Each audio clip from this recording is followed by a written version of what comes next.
চাকরিপ্রিয় ভাই বোনেরা, কাছে দূরে যে যেখানে বসে আজকের ফলাফল ভিডিওটি দেখছেন, তো এটা একটা নিয়োগ ফলাফলের বিজ্ঞপ্তির ফলাফল। তো চলুন দেখা যাক যে তারা কে কে মনোনীত হয়েছে।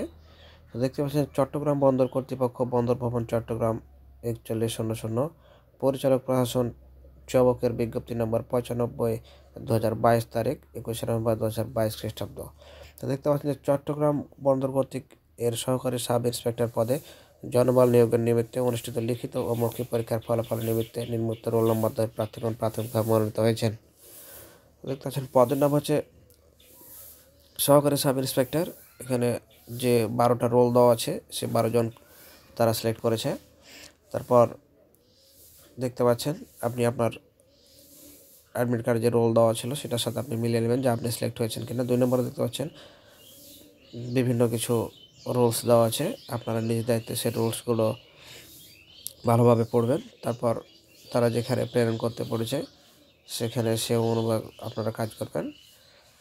3 নম্বরও বেশ কিছু রুলস দেখা আছে, তারা যে রুলসগুলো দিয়েছে আপনি সে অনুযায়ী কাজ করবেন, তাহলে আপনার ঠিকঠাক কাজগুলো হবে বলে আশা করা যাচ্ছে। তো এই ছিল আজকের মতো। দেখা হবে পরবর্তীতে নতুন কোনো গুরুত্বপূর্ণ সার্কুলার অথবা সার্কুলার ফলাফল নিয়ে। তো সবার আগে সে ভিডিও পাওয়ার জন্য অবশ্যই আমাদের চ্যানেলটি সাবস্ক্রাইব করে রাখবেন। সে পর্যন্ত সবাই ভালো থাকবেন। আল্লাহ হাফেজ।